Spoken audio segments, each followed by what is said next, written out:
নমস্কার বন্ধুরা, সবাই কেমন আছো? আশা করি অনেক ভালো আছো আর আমিও ভীষণ ভালো আছি। তো নতুন একটা ব্লগে সবাইকে জানাই অনেক অনেক স্বাগত। আর আজকে আমরা সকাল সকাল উঠে বেরিয়ে পড়লাম। তো কোথায় যাচ্ছি আমরা আজকে আমরা যাচ্ছি আমার ছেলের 5 মাসের পুজো দিতে। মানে আজকে জল চাকানো অনুষ্ঠান আছে, তো সেই জন্য আমরা সবাই মিলে বেরিয়ে পড়লাম। তো বর মশাই তো সবাইকে ভালো করে টোটোতে একেবারে বসিয়ে দিল, আর আমরা সবাই মিলে টোটোতে বসে পড়ে এখন টোটো ছেড়ে দিয়েছি। আর আমরা যাচ্ছি মা, আমার শাশুড়ি মা, আমার ঠাকুমা, আমি, আমার বর আর আমার ছেলে। যেহেতু আমার ছেলের অনুষ্ঠান, তো ছেলেকে যেতেই হবে। তো দেখো বর মশাই আমাদের টোটোতে বসিয়ে দিয়ে আমাদের পিছন পিছন গাড়িতে করে আসছি।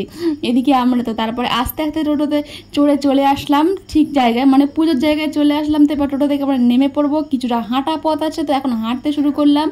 বেশ কিছুটা হাঁটবো। তো এই যে দেখো আমার ছেলেকে মা কোলে করে নিয়েছে, ছেলে একটু ভালো করে পোজ দিয়ে দিল। তো আমরা তারপরে হাঁটতে হাঁটতে চলে আসলাম ঠাকুরতলায়। মানে আমরা এখন চলে এসেছি ঠাকুরের কাছে। আর আমার ছেলের তো প্রচুর গরম লাগছে, তার বাবার কোলে দাঁড়িয়ে দাঁড়িয়ে একটু হাওয়া খাচ্ছে। তো তারপরে দেখো আমার শাশুড়ি মা আর মা চলে গেল ঠাকুরতলায় ঠাকুর দেখতে। এই যে আমাদের মন্দিরটা, যেখানে আমাদের জল চাকানোর অনুষ্ঠান হবে। তো দেখো খুব সুন্দর লাগছে মন্দিরটা। মা শাশুড়ি মা ঠাকুর দর্শন করতেই চলে গেল। তো তারপরে আমার শাশুড়ি মা চলে আসলো পুজোর জোগাড় করতে। আর ইনি হচ্ছে কিনা এই মন্দিরের কর্ত্রী, মানে এই মন্দিরটাকে পুজো দেয়। তো উনি আসলে আজকে পুজোটা করবে। তো আমার শাশুড়ি মা পুরোপুরি ওনাকে সাহায্য করছিল। এই যে উনি এখন ফল টল কাটা শুরু করে দিয়েছে। তো চলো ততক্ষণে আমরা একটু মন্দিরটাকে দর্শন করে আসি, মাকে দেখে আসি। তো দেখতে দেখতে আমরা চলে আসলাম মা চণ্ডীর কাছে। এই যে দেখো মা চণ্ডী, আর এটা হচ্ছে চণ্ডীতলা যেহেতু, তো সেজন্য মা চণ্ডী আছে। তারপরে আমরা চলে গেলাম, আর পাশেই একটা মন্দির আছে বাবা ভোলেনাথের। তো আমরা এখন চলে আসলাম বাবা ভোলেনাথের মন্দিরে। আর এদিকে মাতা পার্বতী আর বাবা ভোলানাথ কত সুন্দর পাশাপাশি বসে আছে, দেখলে একেবারে প্রাণ জুড়িয়ে যায়। তো সবাই মিলে একবার হার হার মহাদেব। মাতা পার্বতী আর ভোলেনাথকে দেখি আমাদের মনটা জুড়িয়ে গেল। এদিকে আবার দেখলাম যে রাধা গোবিন্দ পাশাপাশি বসে আছে। তো যাই হোক, পাশাপাশি 3টে মন্দির ছিল, তোমাদের দেখিয়ে দিলাম। আর বলতে বলতে আবার বৃষ্টিও চলে আসলো। একেবারে মন্দিরের মাথা দেখো একেবারে ভিজে গিয়েছে বৃষ্টির মধ্যে। আমরা কিছুটা ছাতা মাথায় দিয়ে মন্দিরের কাজকর্ম শুরু করেছিলাম। এদিকে দেখো ফল টল কাটা শুরু হচ্ছে, এদিকে ছাতা মাথায় দিয়ে আমরা কাজকর্ম করছিলাম। তারপর আমরা চলে যাব মাতা ষষ্ঠীর কাছে। এখন ষষ্ঠীর কাছে পুজো হবে যেহেতু, সেজন্য আমরা এখন সব কিছু কাজকর্ম গুছিয়ে চলে গেলাম ষষ্ঠী মায়ের কাছে। এখানে আমার শাশুড়ি মা আর ঠাম্মি চলে এসছে ষষ্ঠী মায়ের কাছে কিছু গোছ গাছ করবে বলে। আর তারপরে আমি আর আমার মা বৃষ্টির মধ্যে ছাতা মাথায় দিয়ে ছেলেটাকে নিয়ে আমরা আসছিলাম।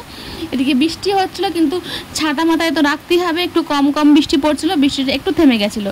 তো তারপরে আমার মা আমার শাশুড়ি মায়ের কাছে ছেলেকে কোলে দিয়ে দিল। শাশুড়ি মা এখন ছেলেকে কোলে নিয়ে বসে পড়বে ষষ্ঠী মায়ের কাছে পুজো করতে। সেই সঙ্গে আমার মা চলে গেল ছাতা ধরতে, কেননা এখন বৃষ্টি পড়ছে, তাই ছাতা মাথায় ধরতে হবে, তাই ছাতা নিয়ে চলে গেল। এদিকে আমার ঠাম্মা চলে গেল পাখা নিয়ে। যতই বৃষ্টি হোক না কেন, গুমসুনি একটা গরম পড়েছে, সেজন্য ছাতা মাথায় থাকা সত্ত্বেও পাখা দিয়ে হাওয়া করতে হচ্ছে। এদিকে আমার ছেলেকে চেলি কাপড় পরানো হয়ে গেছে, ছেলে এখন একটা পোষ মেরে ছবি তুলে নিল। আর এখান থেকে মা ষষ্ঠীর মাটি ফুল নিয়ে গেলে কিন্তু অনেক ভালো হয়। তো এখান থেকে আমরা সবাই মাটি ফুল নিয়ে যাই মা ষষ্ঠী মায়ের। তো তারপরে আমার ছেলেকে এখন জল চাকানো পুজোতে বসানো হবে। সেজন্য দেখো পুজোতে প্রায় করা হয়ে গেছে। এদিকে মায়ের সবাই প্রণাম করে নিচ্ছে একে একে। তো এবারে ষষ্ঠী মায়ের কাছে আমার ছেলেকে একটু শোয়ানো হবে। তো বৃষ্টি যেহেতু পড়েছিল কিন্তু কাদা হয়ে গেছে, সেজন্য একটা ট্রাভেল মানে বিছিয়ে ছেলেকে এখন মায়ের কাছে শোয়ানো হবে। তো সবাই আমার ছেলেকে একটু আশীর্বাদ করো, আমার ছেলে যেন খুব ভালো থাকে, সবসময় হাসি খুশি থাকে। তো তারপরে দেখো আমার ছেলেকে মা ষষ্ঠীর প্রসাদ খাওয়ানো হচ্ছে।